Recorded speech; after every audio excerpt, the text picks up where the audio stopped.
Cuando las palabras chocan, libertad de expresión en una era digital. En un mundo donde una story puede desatar una tormenta, ¿dónde trazamos la línea entre la libertad de expresión y la responsabilidad social? Hoy tenemos a Bree. Hola, ¿cómo estás? Muchas gracias. Que nos va a compartir su experiencia desde el incidente que la catapultó a este al centro de una polémica, amiga. Entonces, ¿me quieres explicar la situación en total? Sí, nos gustaría, bueno, a mí, en lo personal, me gustaría saber desde el inicio, tengo mucha curiosidad, ¿cómo pasó todo esto? ¿Cómo esta semilla explotó? Sí. Ok, sí, wow. La última 2 semanas está locura, pero va. Yo hice la publicación el jueves. ¿Pero qué estabas haciendo? O sea, ¿estabas cocinando? Ok, sí, tengo mi visa aquí. Estoy un residente de México. Muchas gracias, México. Y entonces trabajo aquí. Y en el mitad del día yo estaba trabajando. Necesitaba hacer videos y en un environment muy... de silencio, de silencio. paz, okay. Sí, para mi trabajo, Yeah. mi trabajo en México. Entonces, probé muchas veces a hacer el video, pero I couldn't do it. Porque el ruido. Sí. Okay. Entonces, yo fui a mi ventana y yo hice... No vi nada, pero yo pensé, ok, yo pienso que es un the box, hornilleros. No sabía el nombre en este momento, pero ok, yo pienso que it sounds like this, so ok, hice un post. No tengo muchas followers, no tengo influencer, entonces yo hice esta publicación para mis followers, mis amigos. Sí, te sentiste cómoda, estabas en tu ambiente, en un lugar seguro. Sí, dices, okay. Seguro, sí. Mi página es no privado, es abierto, open for everyone to see, pero pensé nada porque mi intención fue no malo. Sí, I was annoyed and I think my brother's annoying, but it doesn't mean I hate my brother. I think my dog is annoying sometimes, but I love my dog. So en este momento, sí, yo escribí el número sonido muy annoying para mí. Yeah. You know, yo dije sonidos de México, pero hay sonidos de Estados Unidos, sonidos de Nueva York, sonidos de Texas. Hay sonidos everywhere. So in that moment, when I couldn't work, yo hice la producción. Sí, y ok, no dije nada sobre la cultura, que mexicanos, el país, nada, solo sobre nivel de el sonido, ruido, solo esto.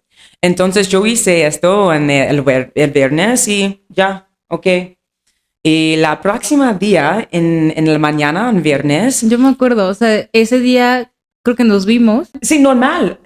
Entonces yo fui el gimnasio en la mañana y cuando yo estaba caminando a mi casa, yo recibí un mensaje y no recuerdo exactly what it said, pero creo, lagártate, gringa, fuck you, I don't know, it's something like that. Y estaba muy confundida porque no hice una publicación el viernes o solo en el gimnasio, entonces, ¿qué? ¿Qué estaba pasando? Sí. Entonces, no sabía la comentario. Fue una publicación, yo hice el jueves. Ok. Yo recibí más mensajes, pero... ¿Pero eran DM o eran comentarios? DM y un comentario también, pero solo como 4 comentarios, 5 no mucho. ¿Y todos estos, o sea, fueron negativos de una vez? ¿Fueron positivos? ¿O No, negativo. Solo negativo. Solo negativo. Okay. Solo negativo. Y después, ok, no sabía nada. Entonces, yo te vi como como 2 horas después en un casting house. Estamos hablando, ok, estoy en a good mood, ok, nothing, I thought nothing. Pero yo recibí más mensajes, afuera, pero I had no idea what they were talking about.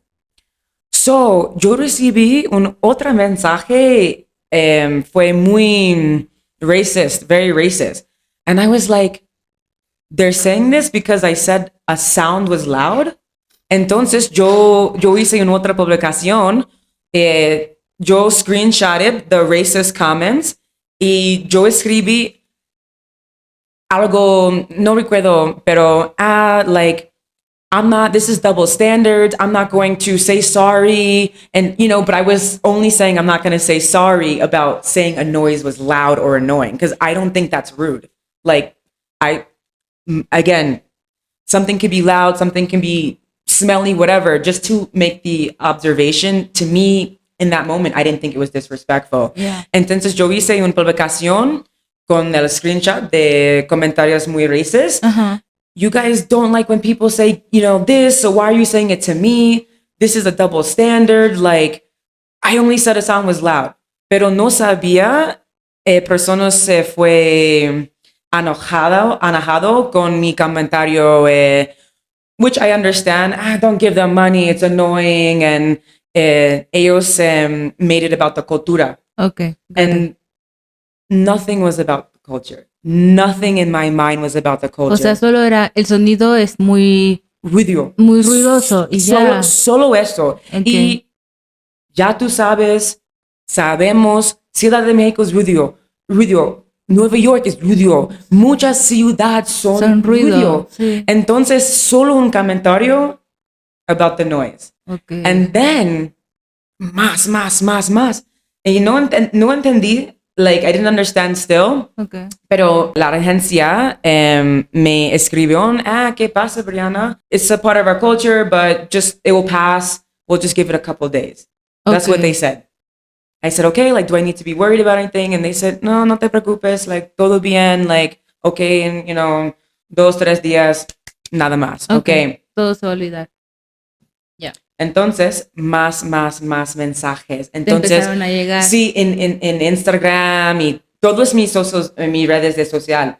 Entonces, yo puse un block. I put a block on mis comentarios y mis followers. Yo hice mi cuenta privada por, un día, 2 días, and then I thought I deactivated it. ¿Y cómo te sentías en ese proceso? ¿Cómo estabas? Me sentí confundida porque no entendí the response. Okay. Y tenía muchas mexicanos, mis amigas, or no me gusta, or I agree with you. Like, people were just, just not telling me, this is the culture thing. My Mexican friends were agreeing, we don't like this sound, or, this. Like, it was a bunch of things. So I still wasn't... Entonces, en este punto no estabas como dimensionando lo que tu comentario había causado. Sí, no sabía nada en este momento. Y cuando yo entendí en total the gravity and how big this got, cuando yo vi mi historias en Instagram, yo tenía casi 80,000 vistos en mi historia, mucho, y tenía, amigas mexicanos, extranjeros. ¿Estás bien? ¿Qué pasó? And I said, ¿qué? I was still so confused because I'm like, I didn't understand anything. What's going on? I literally, I thought I said, kill everyone or burn this country to the ground. That's what I thought I said. Yeah, of course. But then when I really sí, yo entendí, yo puedo estar más sensitiva con mis palabras. Yo entendí, and I can admit that, and I can say things that are softer or more gentle, and it was inconsiderate of me to add that mention of the, don't give them money. But it wasn't like, don't give them money to make them poor or to make them not have a job. It was like, this is the middle of a work day. So yo pensé, okay, hijos o niños en escuela, cuando ellos necesitan tomar un prueba o en negocios, en citas. So I'm like, it's more of like time and a place, right? That's how I was thinking about it. Like, of course you play the organilleros en el centro and areas muy turístico, pero I don't live in a tourist area. So I just thought it was very random, at that time. Okay. I've never heard them at that. It's loud, but I never heard the organilleros at 2:00 on a Friday during the day trying to work. So, and the goal isn't to, like, mi meta es no cambiar quietas, mentes, or nada. To me, it's like, okay, pero yo pienso que ellos necesitan escuchar. They could have gone about it a different way. Because what if it was, fabricated, or what if someone made up something, So they just weren't professional at handling a situation. I thought about, like, okay, the representation they have, it's not just Mexicans, they represent people from all over the world. So I think that in situations in crisis, and when you have something that's blowing up so fast, I think that they need to learn how to handle things internally and externally. I think it was very inappropriate that they didn't message me, like, after I spoke to them. I found out online. So I think that's just super inappropriate, and I think, like, that puts a bad taste in other people's mouths about them. ¿Qué lecciones te llevas? ¿Cómo te hace sentir después de una semana de este post? ¿Cómo te sientes? Was actually really pretty good. Like, again, I didn't have the emotions of, like, no, I wasn't sad, I wasn't mad, I was just annoyed and confused. Okay. But it allowed me to think more sobre la situación. Entonces, okay, moving forward, I understood, and, like, when I was thinking about it, I was like, okay, even though I was not trying to be vicious, rude, insensitive, I do think that it's a learning experience for me. I think it's important aprender, entender cómo yo puedo decir cosas más soft, more, sensitive. Or no necesito decir cada cosa that, todo cosas en mi mente, right? So everything doesn't need to be expressed. So I think my lesson is that now I'm a lot more wary of what I'm saying. Even though, again, my intentions wasn't to be disrespectful, I want to take the opportunity to just consider every point of view. So who's receiving this message, right? So what I did learn about the organilleros is that even though it might not be something people want to listen to, it has a big memory when people, cuando era pequeño con ellos abuelitas y, padres y hermanos. So I learned that, and I learned that to have nostalgia is big, and it's a big emotion. So again, I can understand, like, that aspect of it. Cuando tu video se fue viral, mucha gente tuvo un montón de preguntas. Preguntas, comentarios, todo. Yo creo que a nuestro público aquí le gustaría que les respondiera. ¿Te gustaría responder algunas preguntas? Sí. ¿Te sientes cómoda con eso? Sí. Okay. Aquí tengo una que dice, ¿para cuándo pagas impuestos, mamita? Ok, la última vez fue, no, este mes, porque gano pesitos, entonces necesito pagar mis impuestos. Estoy un residente, tengo mi visa, estoy legal aquí, porque yo pienso que es muy importante hacer cosas en el correcto lado. Entonces, yo quiero, I want to make sure that I'm not taking, but I'm doing my equal part here. So that whether it was mi visa de trabajo or visa de residente sin trabajo, I was going to do it. I have a work visa, which means I have to pay taxes. So to answer her question, sí. Aquí hay otra pregunta que dice, ¿qué es un organillero?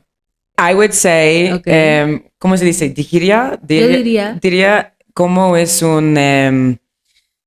yo pienso que un organillero is actual like music box, the actual instrument. Okay. I think the person behind it is the organillero worker, but I do think that is actually like something that was brought over from Europe. And then has been integrated and added as a part of Mexican tradition. But for me, I would describe it as the actual musical instrument, not the people behind it, especially since it came from Europe. Ok, entonces diríamos que es un cuadro musical que viene de Europa, principalmente creo que de Alemania o Italia, en los siglos XIX, tiene el auge en el siglo XX, llega a México gracias a los inmigrantes europeos en ese entonces, y se hace algo tradicional aquí, ¿no? Se hace patrimonio cultural. Eso es un organillero. Otra pregunta dice, ¿se supone que debemos permitir que nos quiten la cultura de nuestro país porque ellos no tienen? Yo pienso que este comentario es muy cómico porque everyone knows the power, one, of American influences, but American influences come from Black influences. The music, la música te gusta, rock, country, hip hop, R&B, hip, everything, techno, house comes from Black people.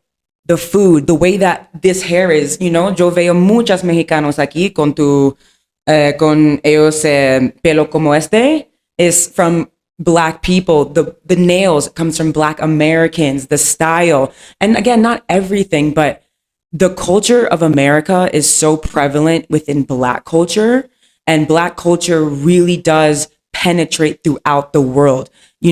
When I've been to many countries, over 30, and you see influences within food, within fashion, within how they wear their hair, even the language and the words that they use comes from Black Americans. And then, America, again, not everything, but a lot of the things that you consume, I consume, comes from the States. And I don't think it's just a fact. I mean... Ok, esto maybe no tenemos tanta información sobre esto, porque de hecho el INEGI en el 2020 fue cuando aprobó, por así decirlo, a la población nacional, agregó a los afromexicanos, que son un 2% de la población. Solo 2%. Y quizá hay más, porque solo que 3, 4 años la gobierno recognizes afromexicanos. Y cuando yo aprendí eso, I was like, wow. Yeah. Porque tú puedes ver en las gentes aquí con their features, like their phenotypes, like you can see that in the skin, in the hair, especialmente cuando estoy en the coast. En Mérida, por ejemplo. Mérida, en Oaxaca, ¿cómo se Veracruz. dice? Veracruz. Entonces, hay mexicanos, afromexicanos, pero cuando yo recibí los comentarios sobre mi raza, yo pensé, how do the Afro-Mexicans feel? And how do the Afro-Latinos feel right now in this moment? Because there was no holding back in race from what my friends were telling me. Y yo quería dejar mis comentarios on. I wanted to leave my comments on so I could show how much you can be upset. Tú puedes ser enojado con mi comentario. Okay, va. No sabía organilleros. Okay. But mi raza, y de la raza de tu otra mexicanos and tu otra Latino-Americans, I think it was disgusting. And I was extremely shocked by the comments, to be honest. We know, sabemos, América, Estados Unidos tienen una muy difícil historia con race. Pero a veces, cuando yo mudaba aquí, yo pienso que las gentes en otras partes en el mundo o en Latinoamérica, they want to maybe separate or say we're not like United States. We don't see race, or that's not a problem. We're classes, or the economic division.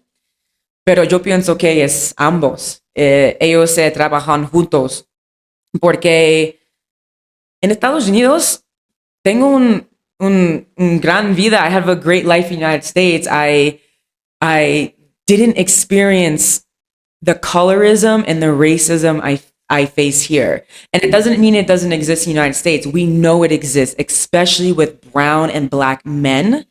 That's the people who get it the worst.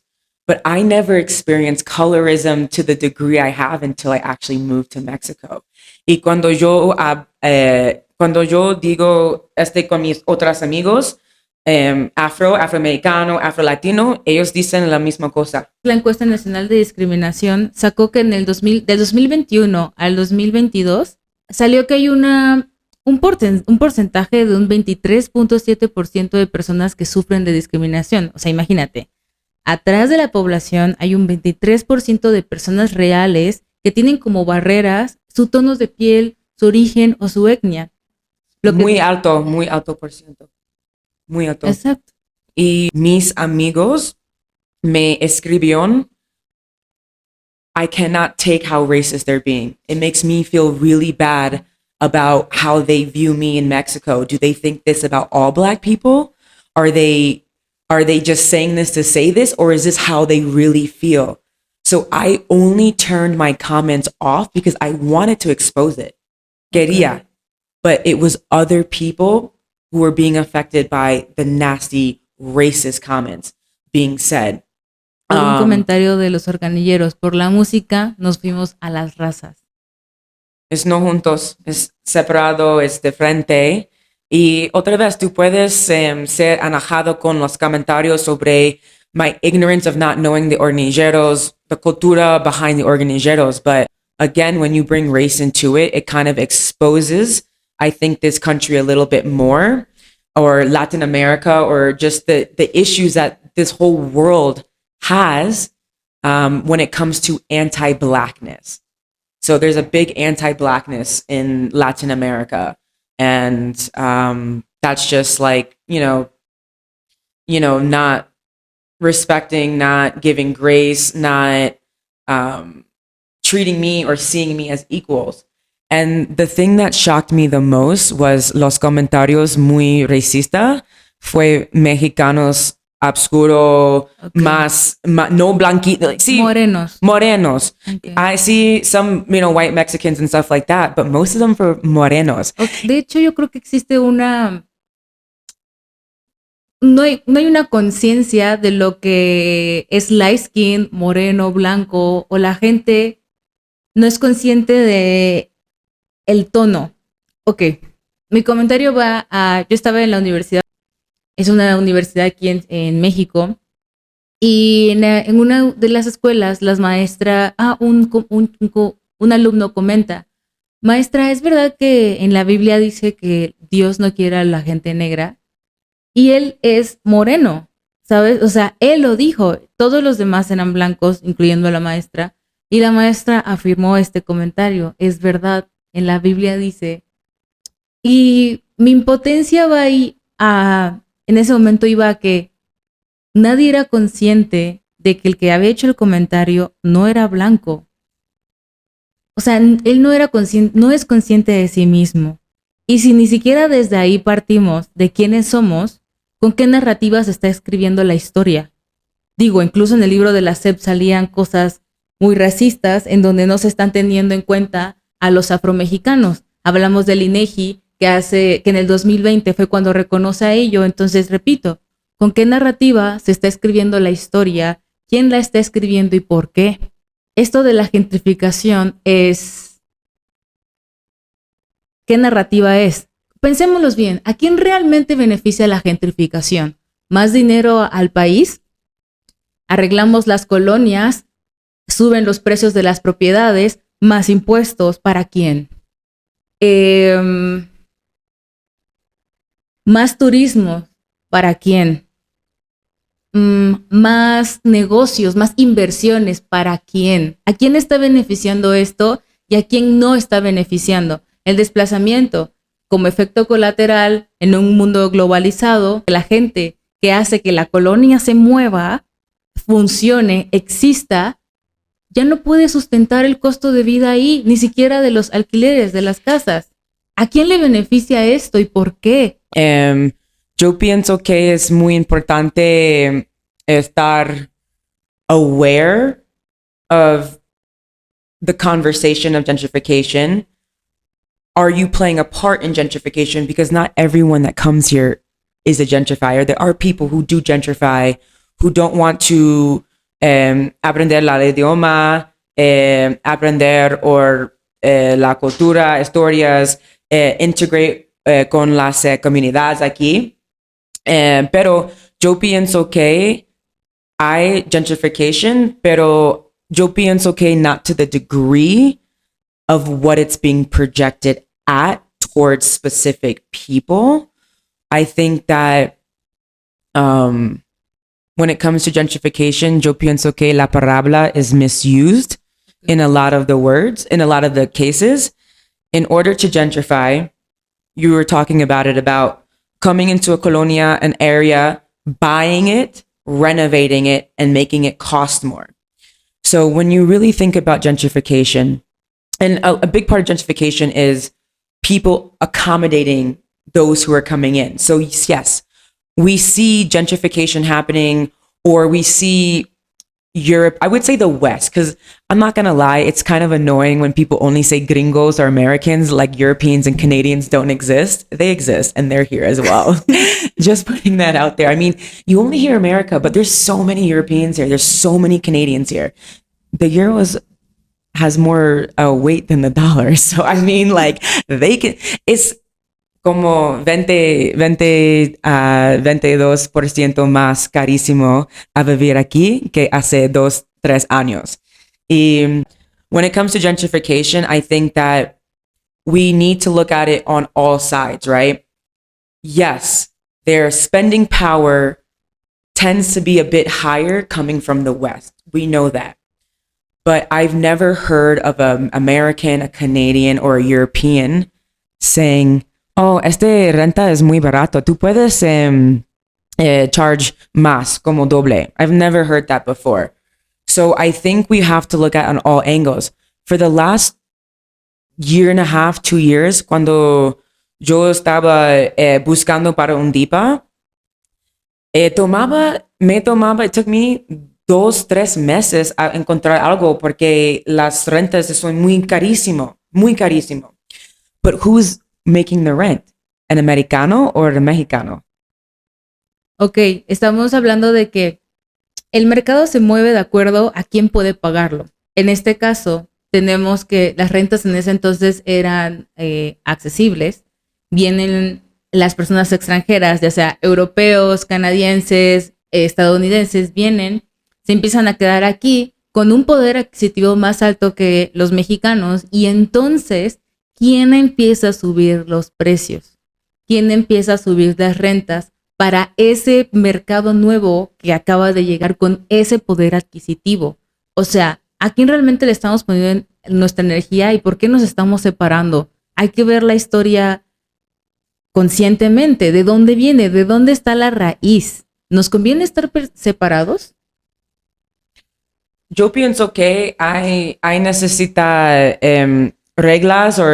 Ok, hay expertos que dicen que se puede proteger la comunidad de otras maneras. Sí. Imagínense leyes que puedan mantener las rentas estables por más tiempo. No, sí, porque, ok, en departamentos, yo pienso que 85% necesita estar mexicanos o residentes de México.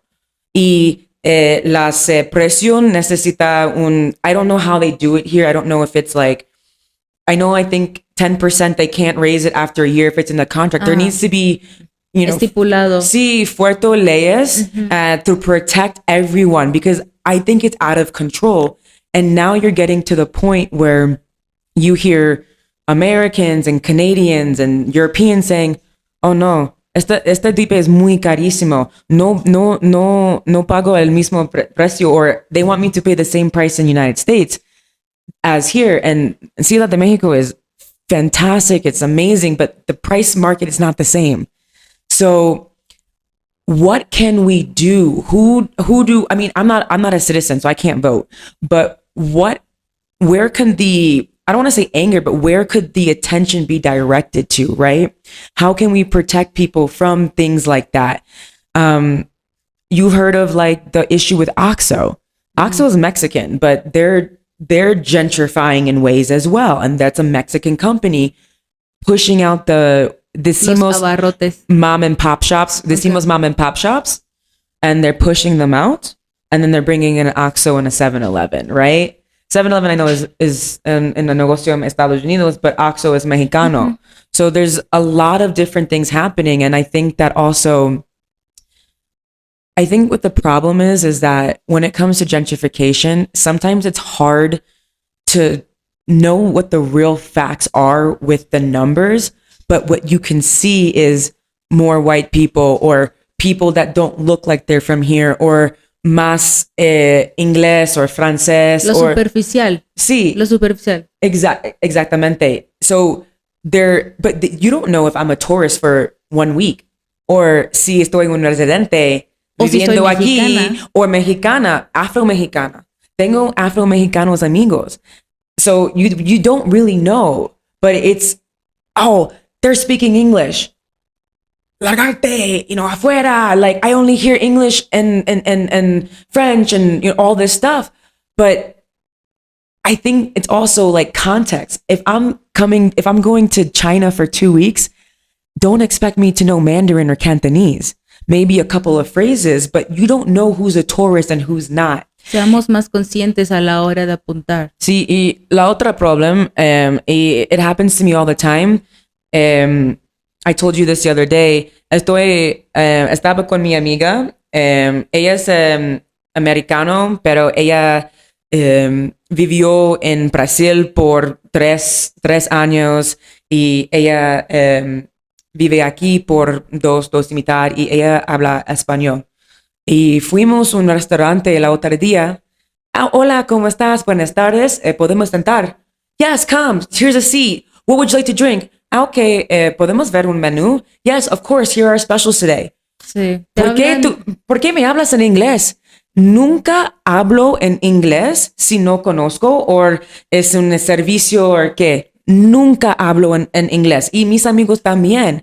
Entonces, este narrativo, ellos no quieren aprender, o yo escucho inglés, pero why is the waiter talking to me in English when I'm and I don't answer in English? I never answer in English, and I'm always confused at why they're so insistent. And then it looks bad for us, because then you have a Mexican walking by. See, pinche gringos, like, why, you can't even learn the language.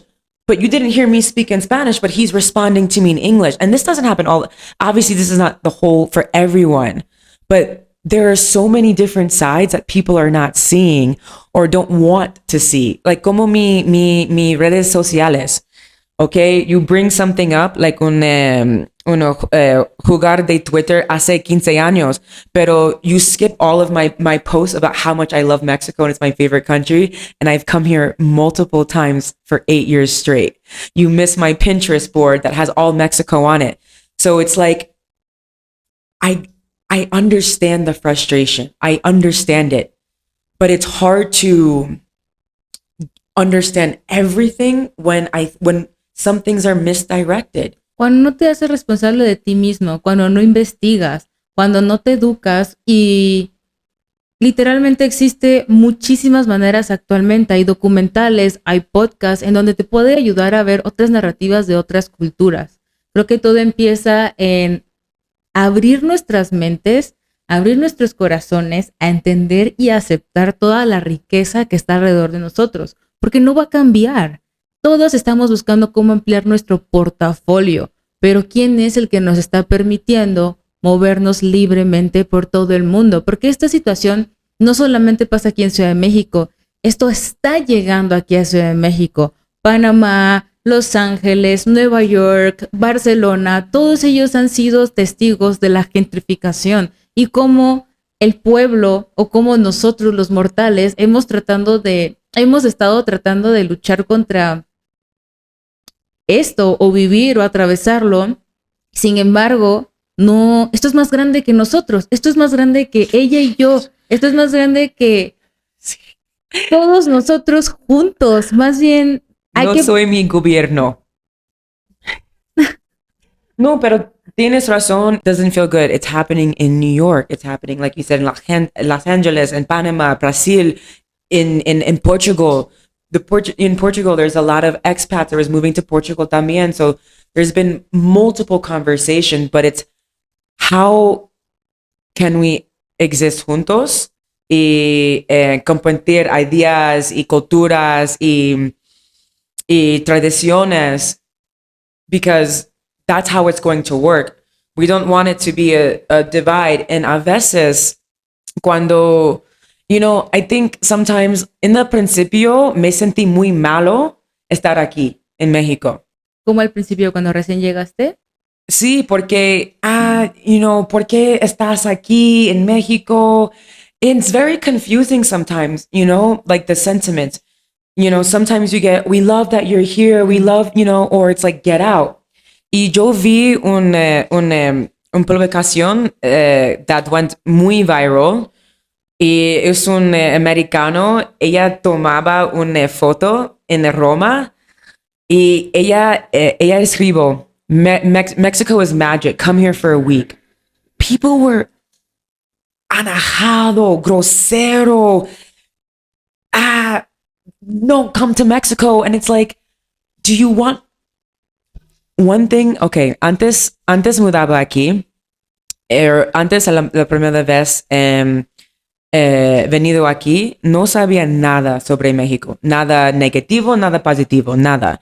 No tenía una opinión sobre México, ¿sí? Uh-huh. Vení aquí la primera vez para un hombre. Ok.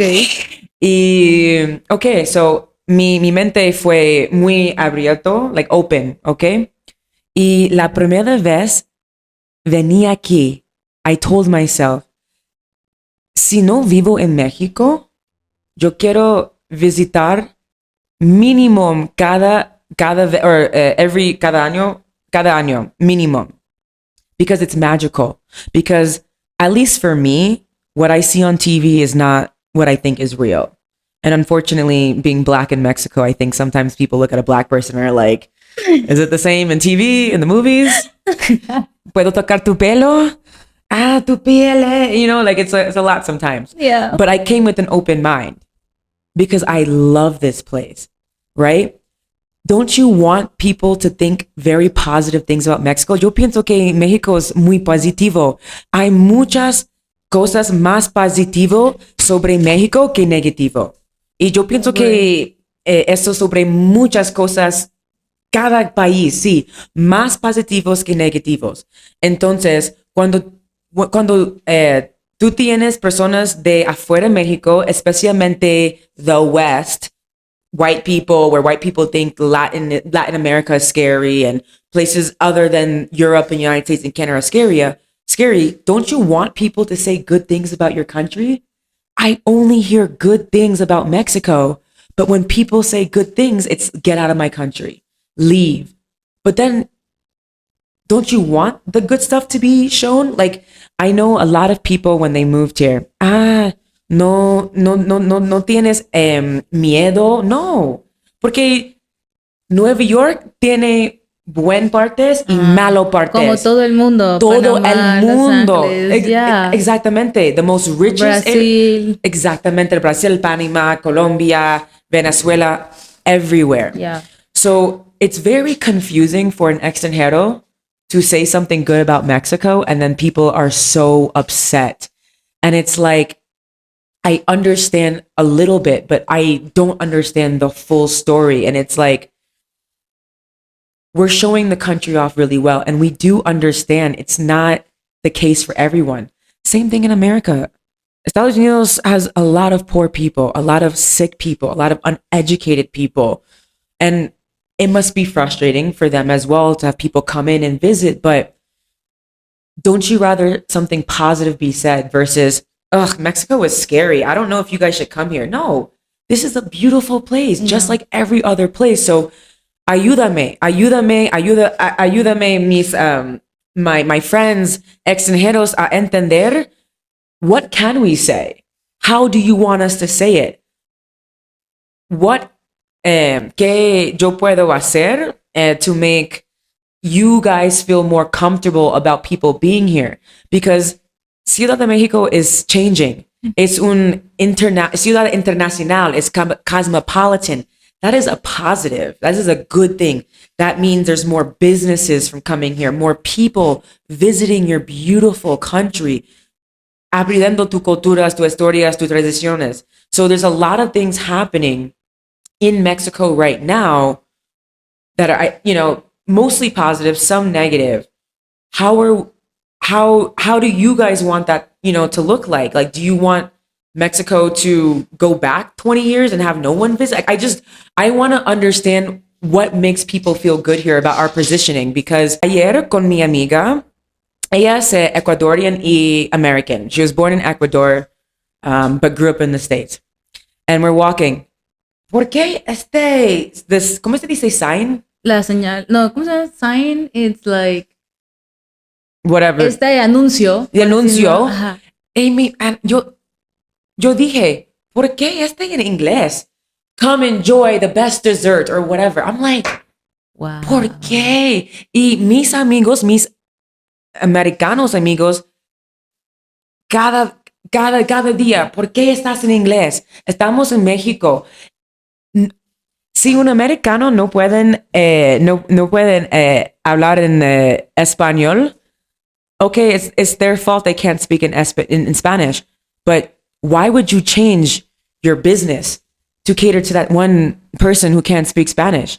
So Mexican citizens are seeing things changing for Americans, Canadians, Europeans, but no one asks for them to put the sign in English. I don't like when they talk to me in English. I just can't fathom why they want to cater so badly, because guess what? We're still going to eat at your restaurant. We're still going to shop at your store. We're still going to do everything we were doing, whether it was in English or French or German or not. So what I say is stop trying to cater to the American, or stop trying to cater to the tourist, where it is negatively impacting your communities, where they're upset because they feel like they're being left behind, or they feel like they're not being thought of. And I don't agree with that. I literally cannot stand the stories that are in English. I think it's crazy. México, estamos aquí por tu cultura. Estamos aquí por tus paisajes. Estamos aquí por tu comida, por las personas. Sí. Continúa con esa narrativa. No es hacia quién tiene el poder adquisitivo, sino de quién es México, qué es México, sí. ¿no? Tenemos el poder de transformar el día al día. Sí. ¿Qué podemos hacer nosotros como individuos para poder tener esta tolerancia hacia lo que está pasando alrededor? Porque creo que a través de la comunicación, a través de la conciencia, a través de que nosotros mismos nos informemos y nos eduquemos, podemos trabajar en equipo, conservar México, conservar la Roma, conservar la Condesa o lo que queda, y enfocarnos en los que realmente, en quién nos está separando. Y no, I don't want to be separated. Me too, neither do I. La vaina es quién es realmente el que está en el medio de toda esta narrativa que se repite en todos estos países. Realmente, ¿quién realmente puede hacer el cambio? ¿Somos los extranjeros los que estamos haciendo esto? Porque hay extranjeros que queremos, que amamos la cultura, que hablamos español. Que quieren estar aquí, aprender. Aportar. A saber. Estar en paz aquí. Sí, ok. Otra vez, cada año por 8 años, porque me encanta. Yo amo este país porque es muy especial para mí. 33 países y siempre dije México es primero por muchas razones. Muchas. Y I just want, and I want other extranjeros just to have the opportunity to say and not be afraid that we love your country and we want to know more and we don't know everything. I don't know everything. And I don't think I should be expected to know everything, but should be expected to continuously learn though. Okay. And have an open mind though, because one thing is, I don't have a closed mind. And I think that like my life has been amazing, you know, coming here. And again, I had an amazing life in the United States, but I chose this life because I chose this country, because the people in El Principio was what really made me want to live this, you know, this lifestyle or live in Mexico, because of my appreciation, not because I want to take from it. And how is living in New York with this? So to be honest, like I wasn't ever affected by like the gentrification. You can see things, see things get more expensive, but that's why New York cut the deal with Airbnb. Nada más. No puedes tener un Airbnb en Ciudad de Nueva York if you don't live in the same house. The gobierno aquí hizo un trato con Airbnb muy malo por todo. Entonces, like with the gentrification in New York, it is predominantly white people, and this is mostly in the city. No vivo en la ciudad, vivo cerca en a different county. So in Nueva York, you have a lot of people, mostly white, going into poor neighborhoods. So that's the big difference. La Condesa, La Roma, Escandón, Roma Sur, Juárez has always been, from what Mexicans have told me, it's never been like super poor. No, eran de ¿cómo se llama estos? Hipster, artistas y en barato porque the earthquakes, right? Ah, sí, So it wasn't the best place for people to live. But it was not people coming into here kicking the poor people out. So in New York, that's what's happening. It's people who own beautiful brownstones or can't afford it anymore, and you have white people or just people with a lot of money offering them upfront, you know, cash, or just buying out neighborhoods. And I know it feels like there's so much of here, but I only know 2 Americans that own anything in Mexico, dueños de un departamento, y are like, they're rich, you know, so it's like a very different case. The average American here doesn't own anything, right? So gentrification, the way I see it, or the way that when I think about it, it's you buying, you're renovating, making a poor area really, really nice, and where they can't even afford the rent anymore. So it pushes them out. So that's how gentrification is really happening in New York also. Hay que ser conscientes de toda la narrativa que hay. A eso nos referimos con infórmate.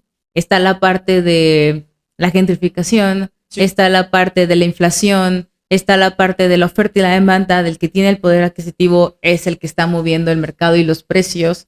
Está la parte de quién regula esto y por qué no está regulado hasta ahora. ¿A quién está beneficiando toda esta separación? Porque todo esto nos separa el uno del otro. Cuando siento que juntos podemos vivir más en paz. Siento que juntos podemos aprender del uno y el otro y utilizar herramientas que nos complementan. ¿sabes? Y en esta narrativa de trabajar juntos, podríamos entender lo que está pasando con los precios de la renta que nos está afectando a todos. A todos. No me gusta también. Yo pienso que es muy carísimo. 3 meses a entrar mi dipa arriba porque I was not paying those prices. Yeah. Pero to your point, sí, estamos mejor juntos. Aprender mi cultura, tu historias, what you've been through. And I think that's what I really like about, like, I'm not going to lie. I love seeing Black people in Latin America because Latin America is not white. It's not mixed. It's not just Black. It's everything, right? But I think Black people in Mexico, especially Mexico City, has been very good for Mexicans in general. And not because, oh, we're here to teach you. No, it's just to understand, like, what we hear about other people is not true until we get to learn and understand and meet them and talk to them. And I think it's very important. I think it's good to share cultures. And that's what I love about the United States is that it's not one, it is everything. You know, like, I love the fact that, like, there's so many different cultures and there's so many people to learn from, so many good food to eat, you know, music to dance from, parties to go La to. diversidad. The diversidad in Estados Unidos is what I like about, like, especially from, like, New York, being from New York. That's what I think is the most special. And when you are more diverse, you're more open and you're less ignorant about race or gender or religion or anything like that. So I think it's a good thing that, okay, not just Americans, obviously, but Canadians, Panamanians, Colombians, Brazilians, just Venezuelans, Argentinos, there's so many different cultures here. And that's what makes a city international, cosmopolitan, that makes it high up on, you know, destinations. People want to go to new places, but it's also nice to know that people from all over the world are here because it's a special place, you know? Gracias, México. Gracias. Gracias a todos.